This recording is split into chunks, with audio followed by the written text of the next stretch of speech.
Ladies and gentlemen, I'm shocked as you are that this is time for another Marvel Contest of Champions news. Yes, there's 3 stories that are definite news stories and one that's a comedy piece that I found on Reddit, and I thought, hey, just do another news. Why not? I'll be live streaming after this, so it's cool. Catch me on then. But in any case, this is the 26th of July edition of Marvel Contest of Champions news. Roll the intro.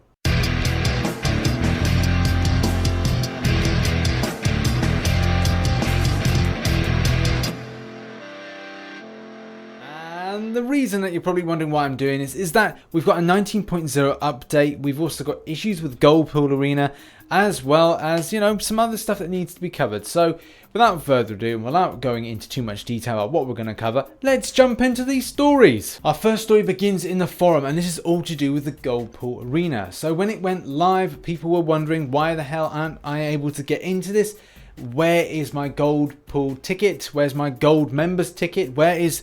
and how does... and all these questions, which I still don't think have been properly answered in certain respects. I myself remember having a Goldpool Arena ticket, which I didn't use. And I was planning to then use it, and then whatever reason it didn't work. So theoretically, I should still have it. But then it went all of a sudden, and I didn't spend it, I didn't sell it, I didn't do anything with it. So I'm a bit kind of like confused about what's going on with it. Kabam still have not got back to me with a ticket or answer my own ticket, but that's a usual thing. And a lot of players are finding similar or kind of different stories to that.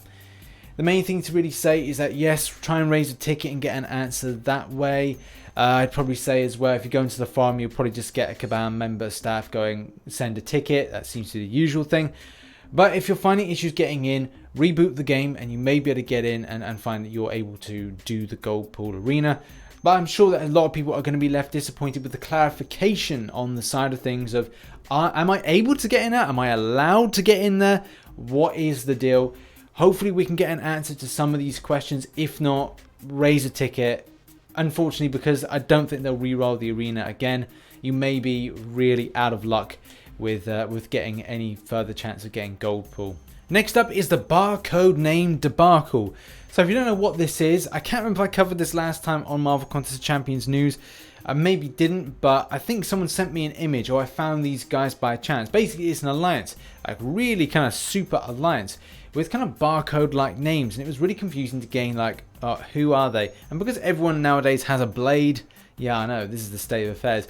Everyone looked like they were exactly the same character, not character, but summoner name, going from top to bottom, from leader to the earliest kind of participant or kind of member of that particular alliance, which threw a lot of people off and asked several questions like, well, how did people and why did people change their name and what did us with that? I don't think we'll ever get a definitive answer from this from Kabam about the name change side of things, because like I'm sure I'd like to change my name to Rich the Flange or something like that, but hey, I can. I don't know how other people are able to. Maybe they can get access to special tools. I don't know what it is. Maybe they just completely started, re-rolled, and then got and then bought loads of stuff with money.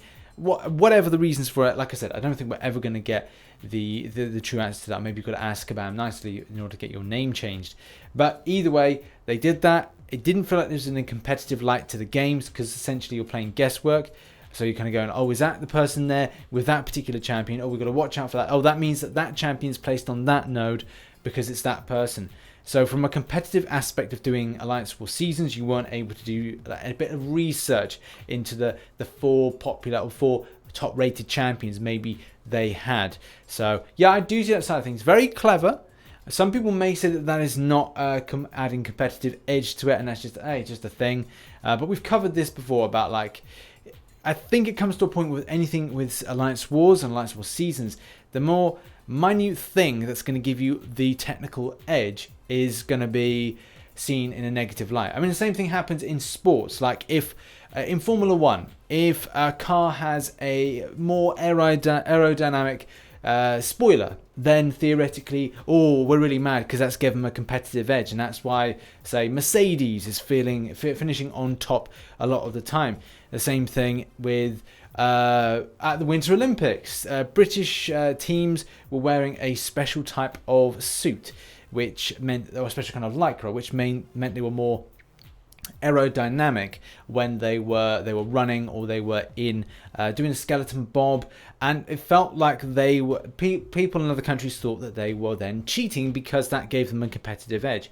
In the same light, I don't know if it's like people going, right, competitive edge, really peed off that they can make more gains in Alliance Wars, or are they? Either way, Kabam have seen this as a competitive gain and have gone no more, and they will retain back their old summoner name, or the last time it was changed. So you can obviously change your name. And next up, it's 19.1. I think I called it 19.0. Anyway, 19.1, because we had 19.01 for this kind of the micro patch that sorted out the overheating. But we've got version 19.1. And 19.1, and this lovely image here shows these champions. So we've got Korg and Meek. So I don't know if Meek is going to play some kind of part in this, whether or not he's going to be part of an L3 and help out Korg, or he's just in there just to kind of support this Marvel Studios at 10 years. In a center, I don't know, you've got some kind of random character. Haha, that's a little micro joke there for the pronunciation thing. It's Heimdall, or Himdel, or Hemdek in the center. You had to watch yesterday's news in order to kind of get that micro joke. And finally, at the end, we've got Red Skull. I just want to talk about the way that these have been designed. I'm very happy with the way they have been designed. My thoughts and hopes from the video that I recorded, don't hit your microphone, of the kind of look that I'd like to see is that Heimdall looks a lot like the version of Idris Elba's, and its full battle suit, which is yes. Red Skull has got this kind of Iron Skull vibe to him, but it's a little bit different to the one that was previously in game, the really old one back in 2015. It does look like there's a few subtle changes, especially with the sizing of the head, which is kind of gone in, which I think is a good touch, and some micro work with what looks like he's wearing an outer kind of part mech suit, part kind of leather top to it, which is it's good. It's not too far from the kind of the World War II look, which I personally would have liked to see, but it's got this Iron Skull vibe that's not overly heavy on the Iron Man armor, which is a great thing to see in any case. And finally, Korg's look is pretty darn good. It matches the film pretty well, but it's got its own take on it, which is good in any case. You don't want anything to be exactly the same, though I am glad that the Idris Elba version of Heimdall is there, or sorry, Hemdel or Hemdek, depends how you want it to be pronounced. Now, it's hard to really get a grasp on what's going on, but the main thing is that yes, it supports 10 years of Marvel Studios, and this thing about kind of Gwenpool at the movies, it looks like it's some kind of association, but the main quest is all about the Cabal, the Cabal, and it features Heimdall. It features Red Skull, it features Korg, and it says about it featuring Meek, but I don't know if Meek is in there as a kind of a side character that's just in there for animations purposes, because unless they put Meek in a mech suit, I don't know if he's going to do anything. I think he's just going to be there, as I said, for a visual thing when they do the kind of the story mode, when they zoom in on certain things and they put the dialogue. I think that's probably the reasons for him being around, or maybe Korg's going to be so what do you think, Meek? And Meek's going to be like, oh, Meek didn't say anything. Meek's not saying much. It's as a communication thing for Meek, and basically talk like Rocket Raccoon speaking on behalf of Groot, kind of vibe to it. The next part of 19.1 is Dungeons Are Back, and I have very mixed feelings about this. So the positive feelings about this is yes, great, they've made improvements, fantastic. There's going to be a special store. There's hopefully going to be a better interaction between players. But the downside of this is based on, did the dungeons cause so much of an issue with connection problems back when they were put into the game? I think it was either May time, I want to say May. If it did, I could say bugger off. I would not have them back in if they were going to cause quite so much an issue, especially with players doing difficult content. Season 3 of Alliance Wars coming back, and then whatever's going to be put in for September. So you're going to have potentially season 3 maybe ending, I want to say ending, and then season 4 starting, because it's on that kind of full, it's just a constant ongoing thing. It would kind of impact on those if connection problems were there. The same thing with Alliance questing. I wouldn't want to put it in if that was the case. It was causing so many issues with connection problems. The other thing is finding someone that is going to be reliable, and that whole thing about finding, a dungeon buddy and grinding out dungeons and having more content to do can be a little bit frustrating. So that was something that players experienced last time. Whether or not that Phil addressed the connection issues, trying to find a reliable player and kind of feeling that it's not too overwhelming, let's see. But it is the summer holidays and people will be off on holiday, so it may work out better for people. But who knows? Your thoughts on that in the comment section. Now, there are a lot of bug fixes, but I still think there's a lot that do need to be addressed still. And a lot of players still find that their bug that they've reported a long time ago, that a lot of players do experience, and they just go, right, well, screw it, I'll just get on with it, and not being addressed. One thing that is good that is being addressed is the evading away from a multi-attack attack, which is incredibly frustrating. It's very rare nowadays to feel you're in control of the situation when you're battling against enemy AI. At times you feel that they're kind of moving in a way that's just like, how is that even possible?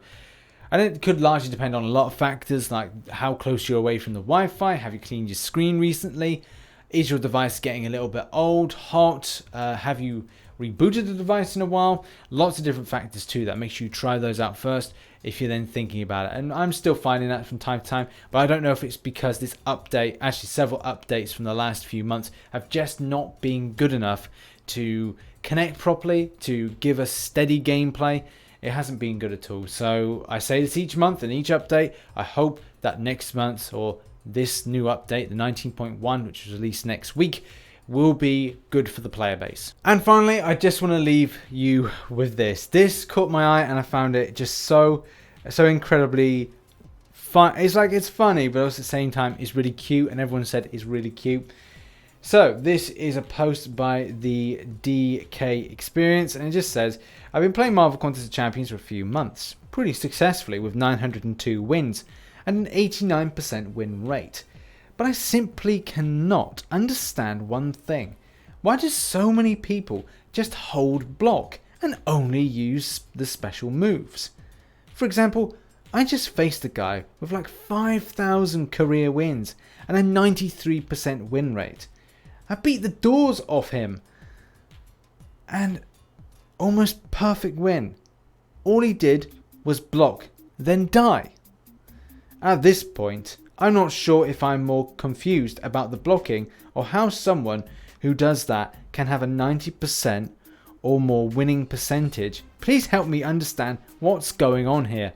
Thanks. And it was just quite funny for the interaction, because then people pointed out, if you've not understood already, guys, if you're watching this and going, what the hell, what, I don't get it. He thinks he's playing against a live player, and that's the funny side of things. So people didn't get the joke. He thinks he's playing against a live player. But the thing is, people were actually really good to him in the comment section of this. Our link is in the description for this, where they basically pointed out that they made the same mistake, that they thought they were playing against a live person on the other side, rather than it being like, it's sort of PvP in the game in any case, but it's like, it's PvP. Or PvP AI or PAI, whatever you want to call it. It's not another person the other side, which is sad, because then it's like all about that interaction point. But I think it would kill the servers if it was meant to be like live PvP. It really would. But in any case, yeah, I thought it was a funny story to share with you. That's been your Marvel Contest of Champions news for the 26th of July 2018. I probably won't do another news until Monday time, so look out for when that happens. Lots of different content is coming out over the weekend. I'll be doing a 6-star crystal opening, there'll be a rank up crystal opening, max signature, Prems and 4 stars, Marvel Contest of Champions, Lord's Prayer, and then probably on Sunday or Monday will be a 5-star crystal opening with helium. I'm gonna do it on helium, so I'm gonna technically get high on helium. I won't get high. My voice is gonna go incredibly squeaky, which is gonna be fun. So look out for that video coming next week. But that gives you a taste of what is coming out the weekend. And I'm not putting out filler content just for the hell of it. I'm just going to be doing some gardening work and some other things that I really want to do around the house. And also get to grips with my PlayStation 4, which we're going to pick up tomorrow.